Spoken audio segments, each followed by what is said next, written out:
आज का प्रेरक प्रसंग है महंगी मानवता। अपनी जान सबको इतनी प्यारी हो गई है कि उसके आगे मानवता का कोई मूल्य नहीं रहा।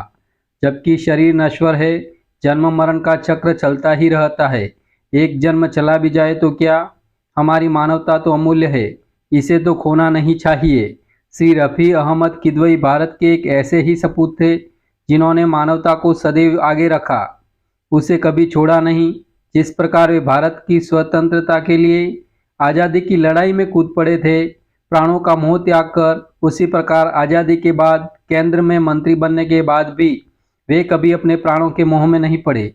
मानवता के पुजारी जो थे, एक व्यक्ति उनसे मिलने आता था, उसे कोई छूत का रोग था। श्री किदवई जानते थे किंतु चिंता नहीं करते थे।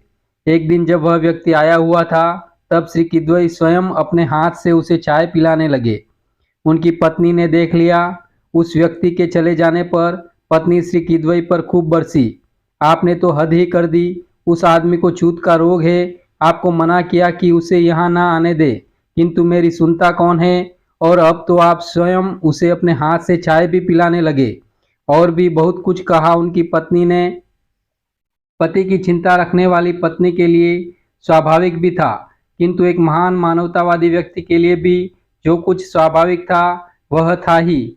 उन्होंने सब कुछ शांत भाव से सुनकर केवल इतना ही कहा, देवी एक बात बताओ, यदि मुझे यह रोग होता तो तुम क्या करती? मुझे छोड़कर चली जाती? नहीं न, तब मैं उस व्यक्ति को कैसे छोड़ दूं? वह भी तो तुम्हारे मेरे जैसा एक मानव ही है न। मानवता मेरे जीवन से महंगी है देवी।